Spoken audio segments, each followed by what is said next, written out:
Hindi ba pwedeng nurse na lang ang umasikaso sa akin sa mga ganitong gawain? Leandro, wala pa kami nakukuhang private nurse. Ang daming nursing graduate niya na naghahanap ng trabaho. Bakit? Ayaw mong ako mag-asikaso sa'yo? Ganito rin naman ang ginagawa ko sa'yo nung bago pa lang tayo, di ba? Leandro, tanggapin mo na. Kailangan mo kami.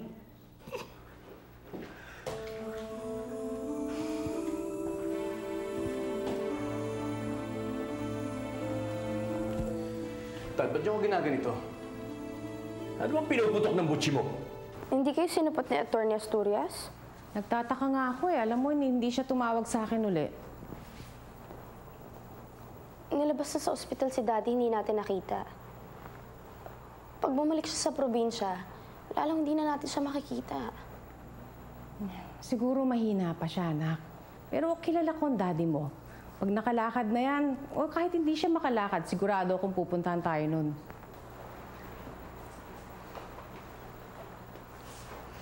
Ganito pala maging anak sa labas.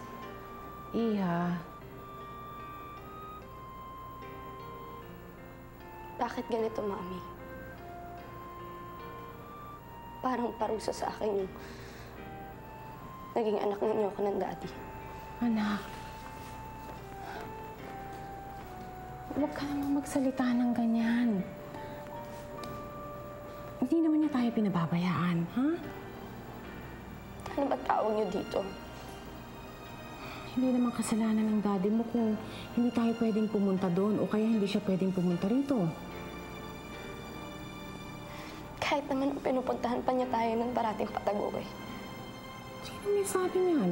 Hindi totoo yan. Kung dumalaw siya, parating gabi. Saka kailan ba tayo nakabisita dun sa opisina sa Kapitolyo? O kaya dun sa building sa Makati? Dahil yun ang gusto ko. Ayoko nang aagaw ako ng eksena. Pakumbaba kayo ng pakumbaba. Pero anong tingin sa atin ng mga ibang asawa niya? Para tayong basura. Anak, tignan mo itsura natin. Ito ba ang mukhang pinababayaan? Mukhang basura? Sabihin mo sa akin. Alam ko, hindi tayo pinapabayaan ng Daddy. Alam ko, mahal niya tayo. Bakit hindi natin angkinin yung pagmamahal na yun? Bakit kung kumilos tayo? Para bang hindi tayo karapat-dapat sa pagmamahal na yun? Bakit? Nahihiya ba kayong isa lang kayong kabet? Kahit kailan hindi ko ikinahiyang kumabit ako sa daddy mo. Hindi ko kinahiyang pumatol ako sa kanya. Dahil ang naging bunga nun ay ikaw!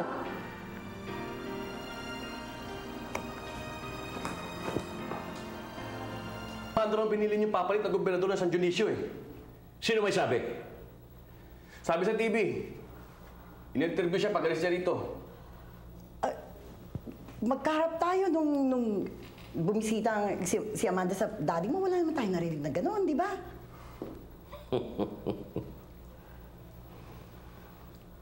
Naisahan ka, Alberto. Ganyan ang tunay na politiko.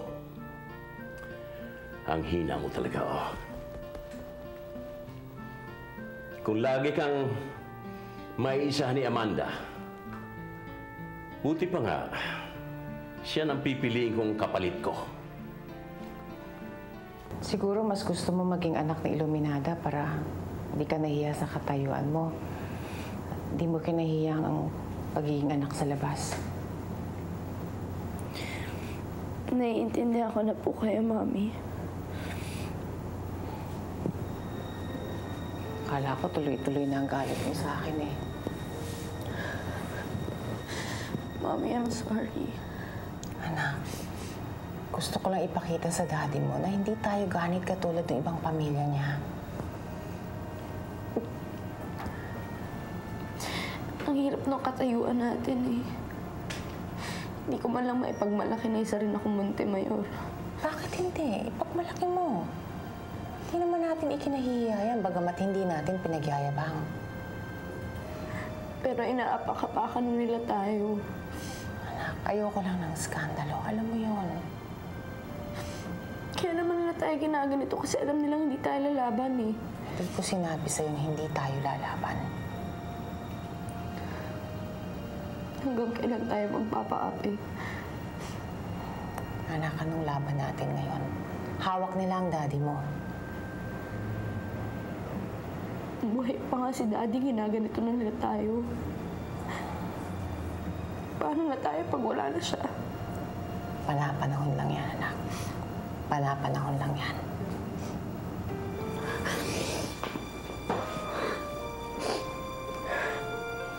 Lucinda, ngayon lang tayo kakausapin ng daddy mo. Kaharap ng kanyang 2 pamilya. Minsan lang ito mangyari. Hindi ako kailangan doon. Kailangan buo tayo kapag humarap tayo doon. Huwag na nga tayo maglokohan. Hindi naman ako importante sa buhay ng gobernador na yan eh.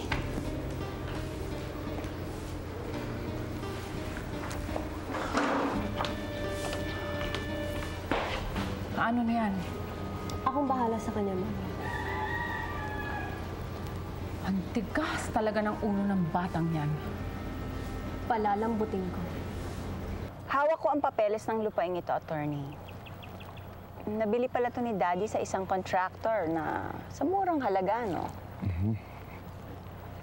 Kanino ba niya to ibibigay? Hindi ko alam, Ernestina. Hindi niya ibibigay sa akin?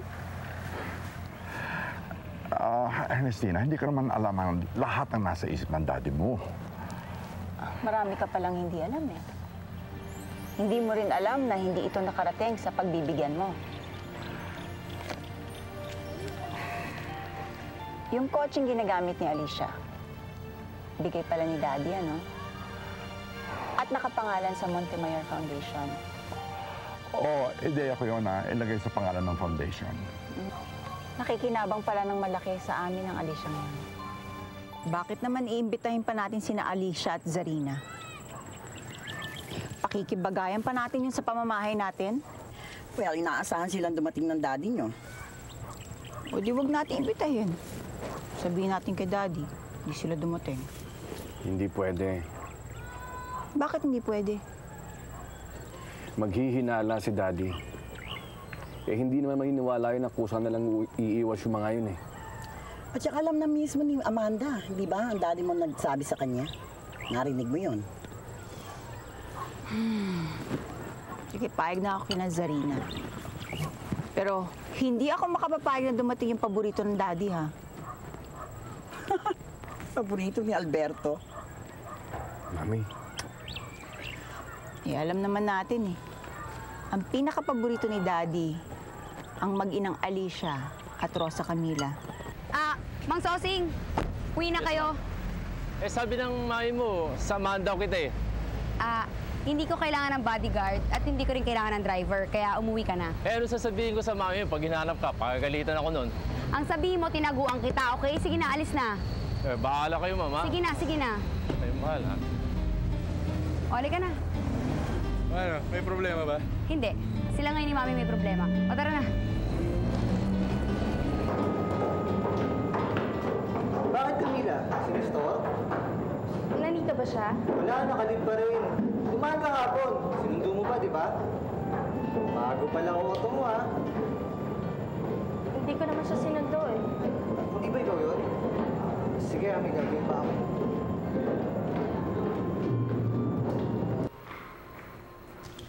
Umuwi ka pa. Hi, ate.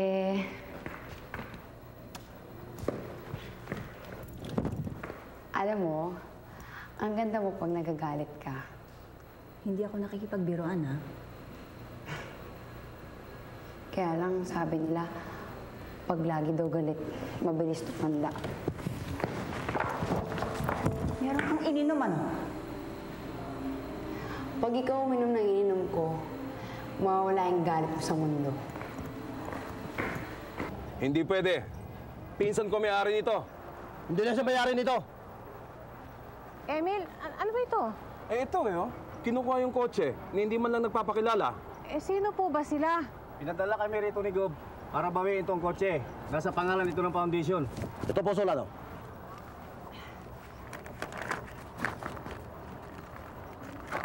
Si Atty. Asturias yung nakapirma rito, hindi si Governor. Si Atty. Asturias na ngayon pumipirma para kay Gob. Ano, Susi?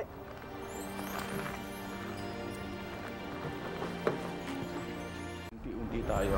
Hindi ko na ibaba yung mga gamit natin sa sasakyan. Kaya pala talaga yung Atty. Asturias na yan. Hindi ako naniniwalang gagawin yun ni Atty. Asturias, no? Ginagawa nila po para hiyain tayo. Kahit ba tayo na ganito na lang? Kailangan makausap natin ng daddy mo. Paano? Eh, nakabakod yung mga anak. Ngayon, coach, yung binawi. Ano naman bukas? Pambihira ka naman eh. Dahil nandiyan sa reason mo na yan, hindi ka na-attend doon sa costume party ko. Ang daya mo talaga. Eh, paano naman kasi ako pupunta? Problema ba yun? Eh, di susunduin kita. Guada, nakakahiya naman. Di ba kaibigan ng parents mo si Tita Iluminada at Ernestina? O, ano naman ngayon? Alam mo, wala silang pakialam kung sino gusto kong imbitahan, okay? Paano naman ako uuwi? Hindi rin problema yan. Ako maghahatid sa'yo. Okay na, ha? Hey. Hey, ano? Ito nga pala yung brother ko. Yung kinukwento ko sa'yo yung galing sa States, si Carlito. At ito naman yung friend ko, yung crush mo sa picture, si Rosa Camila. Remember her? Hey. Ako pala yung hindi ka na masuntok ng boyfriend mo. Sago. Kung alam ko lang nakakapatid ka ni Guada. Ay, nako. Dapat sinabi mo kay Nestor, tuluyan na to, no? Dapat sinapak niya na yan, dahil talagang kaskasero yan. Hindi naman ako nagdadrive nun eh. Tsaka, sorry nga pala ulit sa nangyari.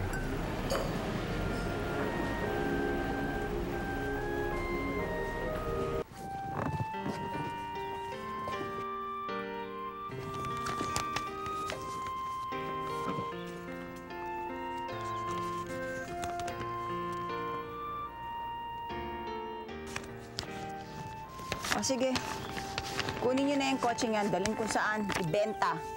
Yes, ma'am. Mga gamit na to, tapon niyo na yan. Wala ka na ba talagang kotse? Nagre-reklamo ka ba?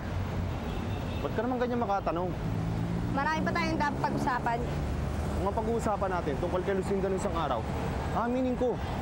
Pero hindi ko naman kasalanan kung sinusundo niya ako eh. Eh, mas binibigyan pa siya ng oras kaysa sa akin eh. Lagi ko naman kasing abala eh. Abala?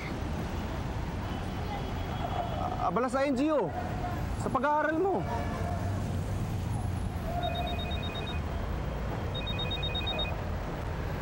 Hello? Hello? Saan ang galing cellphone na yan?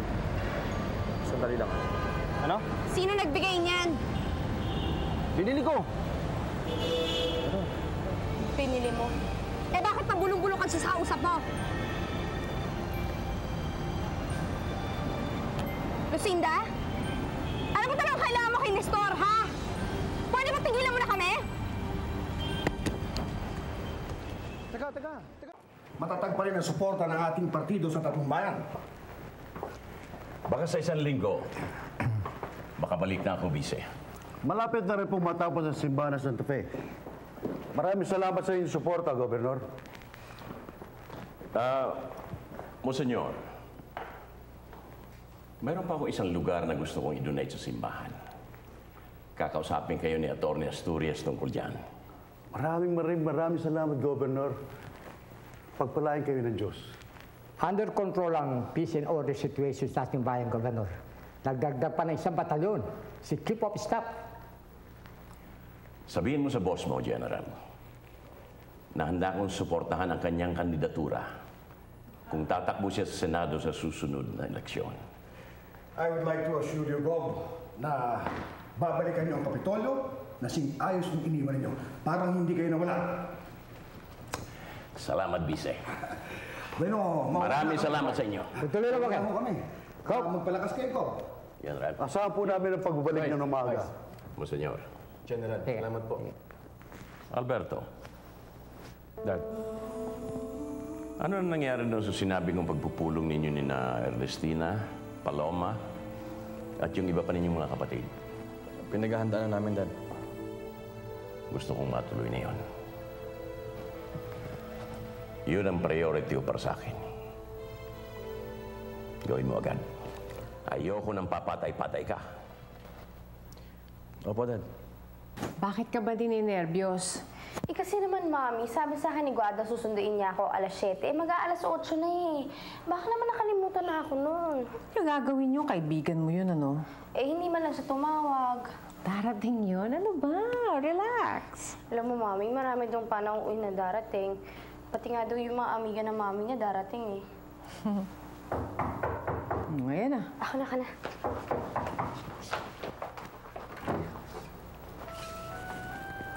Sorry, medyo natraso. Si Guada naman busy sa bahay. Kaya ako na lang pinasundo niya. I hope you don't mind. Sandali lang ah. Mommy! Andiyan na yung sundo ko. Ba't di mo pinapasok? Sandali.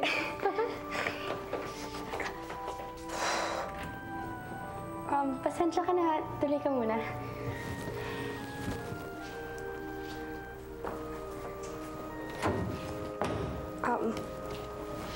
Mami, siya si Carlitos, yung kapatid ni Guada. Hindi nga. Hello. Sige na. Naku, tuloy na kayo. Bye, Ma. Bye. Have a good time. Sige ba?